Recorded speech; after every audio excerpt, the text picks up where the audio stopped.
நாம் எல்லோரும் நம்மோட சதையிலும் இரத்தத்திலும் கண்ணீரிலும் உணர்ச்சிகளிலும் கடந்த காலத்திலும் சிக்கிக்கொண்ட அர்ஜுனன் மாதிரி தான். அந்த சிக்கலுக்குள்ளே நம்மளை நாமே மாட்டிக்கிட்டதால நம்மளோட தர்மம் என்னன்னு மறந்துடுறோம். நமக்குள்ள அர்ஜுனன் இருக்கிற வரைக்கும் எப்போதும் நமக்கு கிருஷ்ணர் தேவைப்பட்டுக்கிட்டே இருப்பார். அதனால தான் பகவத்கீதை மரணம் இல்லாதது.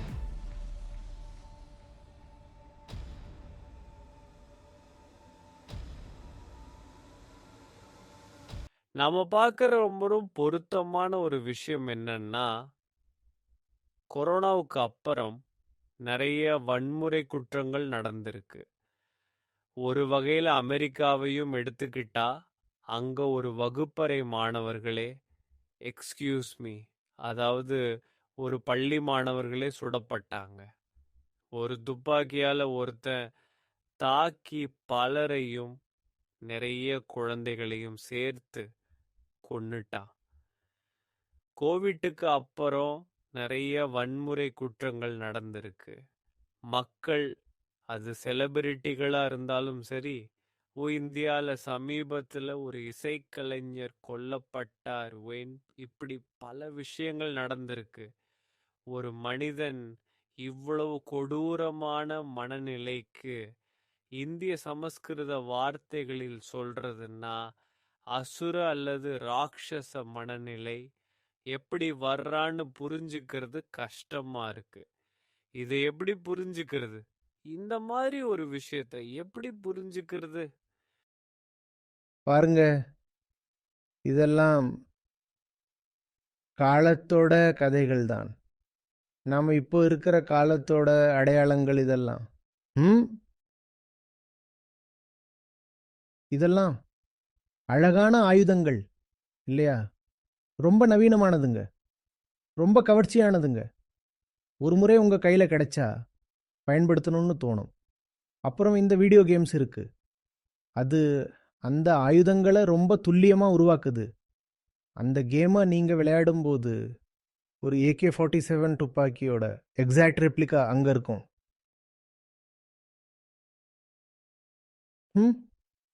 லோட் செய்யும்போது வரும் சத்தம், சுடும்போது வரும் சத்தம் எல்லாம் அப்படியே துல்லியமான சிமுலேஷன்களாக இருக்கும்.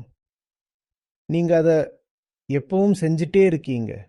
ஒரு நாளைக்கு 6 மணி நேரம் அந்த கேமை விளையாடி அந்த ஆயுதத்தை சுட்டுட்டே இருக்கீங்க. அப்புறம் நீங்கள் அமெரிக்கா மாதிரி ஒரு சமூகத்தில் இருக்கீங்க. அங்கே ஆயுதங்கள் ரொம்ப எளிதாக வெளிப்படையாகவே கிடைக்குது. இப்போ மக்களை உண்மையாகவே சுடும் அனுபவத்தை முயற்சி செய்கிறதுலேருந்து உங்களை எது தடுக்கும்? வெளிப்படையாக எல்லாருமே அப்படி செய்ய மாட்டாங்க. ஆனால் 500 பேரில் ஒருத்தர் பைத்தியக்காரனாக மாறினா கூட அந்த சேதம் தாங்க முடியாத அளவுக்கு அதிகமாக இருக்கும் இல்லையா? அது மட்டும் இல்லாமல் இந்த ஒடுக்கும் சூழ்நிலைகளையும் ஆயுதங்களின் அதிக இருப்பையும் பார்க்கும் பொழுது 500ல் ஒருத்தர் அப்படி மாறுறது ரொம்ப சாதாரண விஷயம்தான்.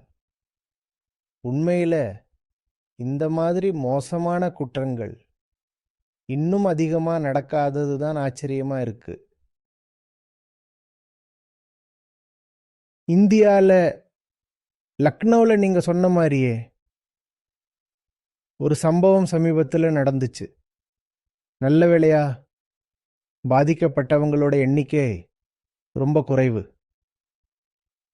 ஒரு 16 வயசு பையன் தன்னோட அம்மாவை சுட்டு கொன்னுட்டு அவங்க உடம்பு இருக்கு இல்லையா, அதை ரூமுக்குள்ளேயே பூட்டி வச்சுட்டு 2 நாள் முழுக்க பார்ட்டி பண்ணியிருக்கான். ஏன் சுட்டான்னு தெரியுமா? ஏன்னா அவன் பப்ஜி விளையாடுறத அவங்க அம்மா திட்டி தடுத்ததுனால தான். அதனால் அவன் பப்ஜி தான் எல்லாத்தையும் விட முக்கியம்னு சொன்னான். அதனால் அவங்க இறந்துட்டாங்க. கதவு பூட்டப்பட்டு இருந்தது. ஆனால் அவன் பார்ட்டி பண்ணிக்கிட்டு இருந்தான். 3வது நாளில் தாங்க முடியாத துர்நாற்றம் கிளம்ப ஆரம்பிச்சப்பதான் வேற ஊரில் வேலை பார்த்துக்கிட்டு இருந்த தன்னோட அப்பாவுக்கு ஃபோன் பண்ணி ஒரு கதை கட்டினான். யாரோ வந்துட்டு அம்மாவை சுட்டுட்டான்பா, பாத்தீங்களா என்ன ஆயிடுச்சு. அப்புறம் போலீஸ் வந்தாங்க. உண்மையை தெரிஞ்சுக்கிறதுக்கு அவங்களுக்கு அந்த நேரமே எடுக்கல. ஆனா இதுதான் நடக்குது பாருங்க. நாம காட்டிலிருந்து வந்த வனவாசிகள் தான்ங்கிறத மறந்துடுறோம். நாம யாருன்னு தெரியாம இருக்கிறதால தான் வேதாந்தம் இவ்வளவு முக்கியமாயிருக்கு. நம்மளோட கூர்மையான புத்திய தவிர நம்ம கிட்ட இருக்கிற எல்லாமே வந்து மிருகத்தனமானதுன்னு நாம உணர்றதில்லை. நம்மளோட போக்குகள் முழுக்க முழுக்க காட்டுக்குள்ள இருக்கு. நமக்கு சந்தோஷம் வேணும், நல்ல சாப்பாடு வேணும், எந்த விலை கொடுத்தாவது இன்பம் வேணும். ஒழுக்கம்ங்கிறது நம்ம மேல திணிக்கப்பட்ட ஒரு வெளிப்படையான விஷயம்தான். நிலத்துக்காக, அதிகாரத்துக்காக, உணவுக்காக, காமத்துக்காக நாம எப்படிப்பட்ட இடிநிலைக்கும்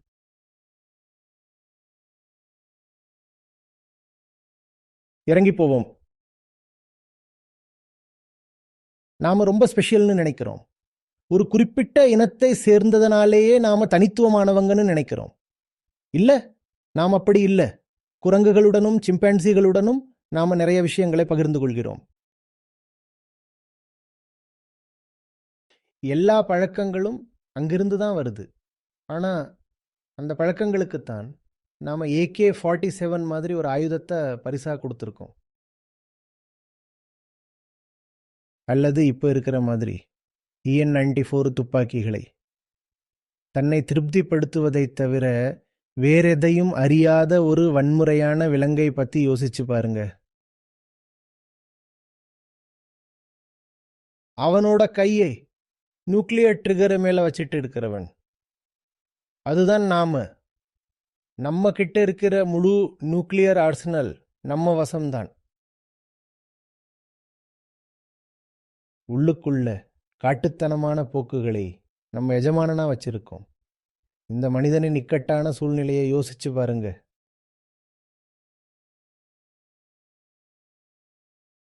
ஆன்மீக கல்விதான் இதுக்கு பதில். ஆமா. அதே விஷயத்த தொடர்ந்தே சொல்றேன். எனக்கு உடனே நினைவுக்கு வர்ற ஒரு விஷயம் இருக்கு. நாமெல்லாம் எவ்வளவு எளிதில பாதிக்கப்படக்கூடியவங்க இல்லையா? நம்ம வேதங்களும் இந்த பதிவுகளை பத்தி பேசுதுங்க. அது காமமா இருக்கலாம், இல்லைன்னா நம்ம கடந்த கால, எதிர்கால, இப்ப இருக்கிற வாழ்க்கையில நாம சந்திக்கிற கர்மாவா இருக்கலாம்.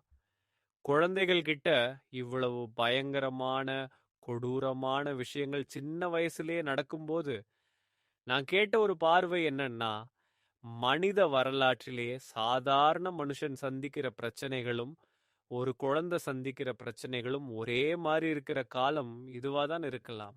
அது திட்டுறதா இருக்கலாம், கூட்டமான துப்பாக்கி சூடுகளா இருக்கலாம், இல்ல காலநிலை மாற்றமா இருக்கலாம்.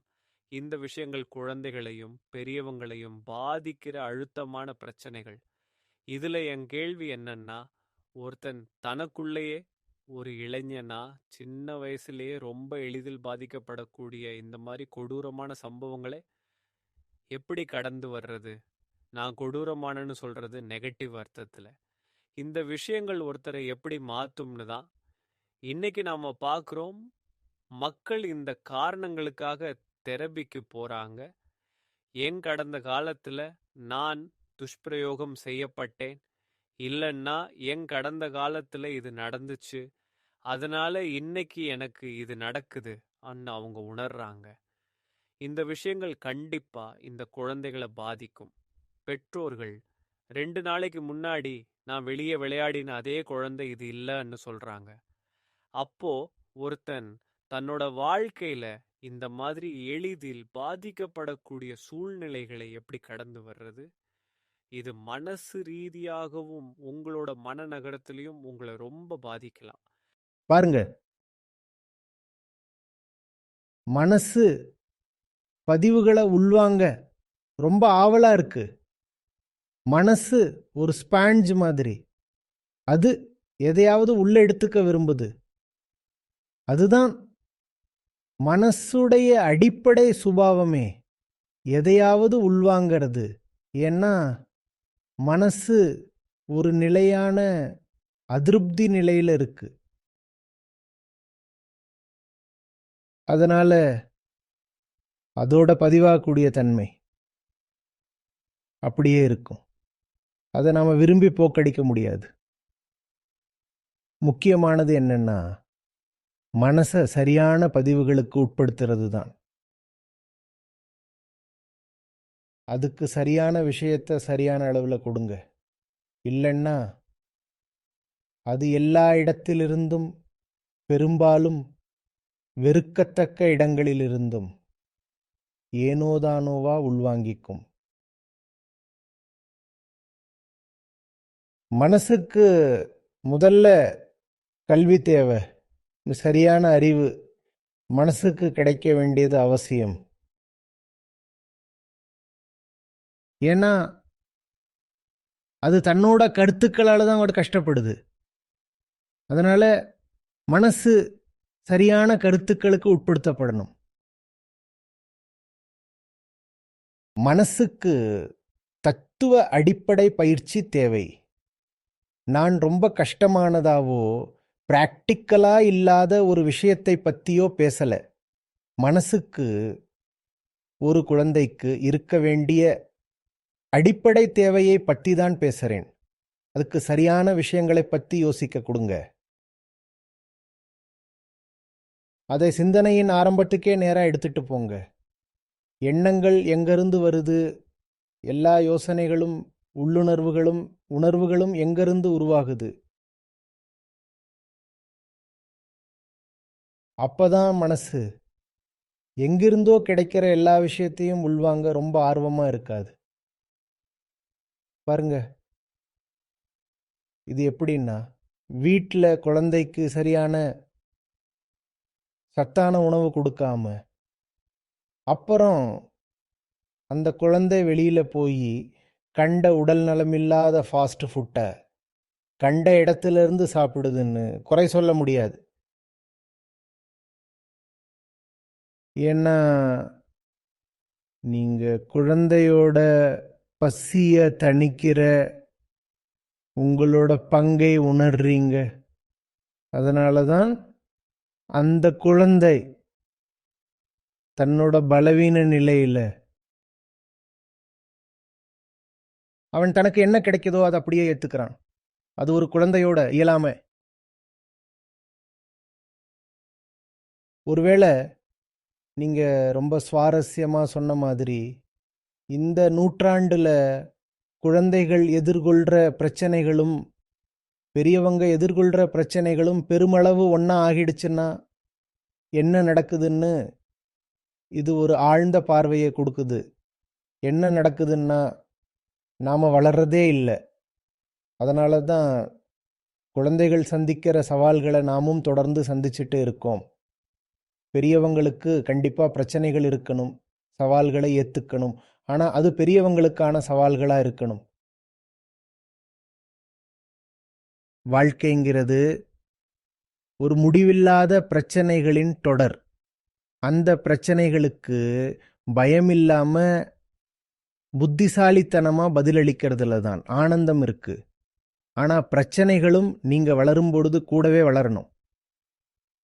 35 வயசுல 15 வயசுல இருந்த அதே பிரச்சனைகளை நீங்க சந்திச்சுட்டு இருந்தா இது ஒரு கடுமையான பிரச்சனை இல்லையா? மக்களை பாருங்க, அவங்களோட பிரச்சனைகள் உண்மையிலேயே வளர்ந்துட்டு இருக்கிறா. ஒருத்தன் 15 வயசுல இருக்கும்போது ஹைஸ்கூல் எக்ஸாம்ஸ் எழுதிட்டு இருந்தான். அப்போ அவனுக்கு கிடைக்க போற மார்க்கை பத்தி கவலைப்பட்டுட்டு இருந்தான். இப்ப இந்த ஆளு 45 வயசுல சிஎஃப்ஓவாகவோ அல்லது சிஎம்ஓவாகவோ எங்கேயோ இருக்கிறார். ஆனா இன்னமும் லாப நஷ்ட கணக்குல அவருக்கு கிடைக்க போற எண்களை பத்தி தான் கவலைப்பட்டுட்டு இருக்கிறார்.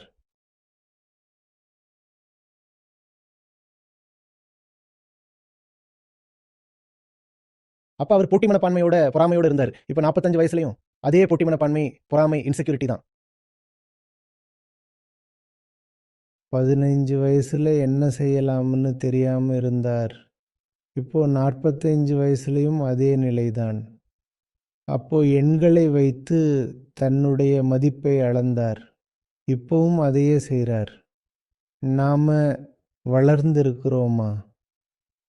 அப்போ உடல் ஆசைகளுக்கு அடிமையா இருந்தார். இன்னைக்கும் அதுக்கே அடிமையா இருக்கிறார்.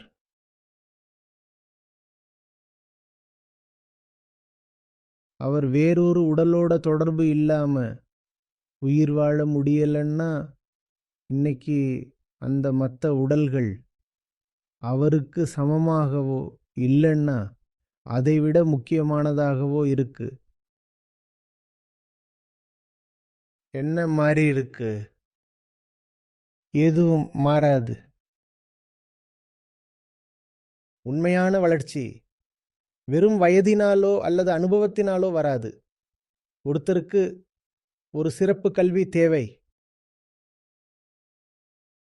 இன்றைய கல்வி நமக்கு நிறைய அறிவை கொடுக்கலாம், ஆனா உள்ளார்ந்த வளர்ச்சியை தர முடியாது. 70 வயசு ஆனவங்க கூட 5 வயசு குழந்தைகளோட பழக்க வழக்கங்களை வச்சிருப்பாங்க. உலகத்திலேயே பணக்காரர்களை நீங்க பார்க்கலாம். உண்மையில அவங்க உள்ளுக்குள்ள வளர்ந்த குழந்தைங்க தான். அவங்களோட செயல்களை பாருங்க, அவங்களோட முகங்களை பாருங்க, அவங்களோட கண்களை பாருங்க, அவங்க நோக்கங்களை பாருங்க. 5 வயசு குழந்தைய பாப்பீங்க. அது ரொம்ப ரொம்ப ஆபத்தானது. ஏன்னா ஒரு 5 வயசு குழந்தைக்கு நிறைய உலக வளங்கள் கைவசம் இருக்காது.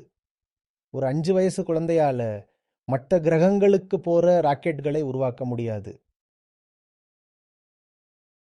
ஆனா 45 வயசுல உங்களால அதை செய்ய முடியும். நீங்க ஐசிபிஎம்கள் கூட உங்க கட்டுப்பாட்டுல வச்சிருக்கலாம்.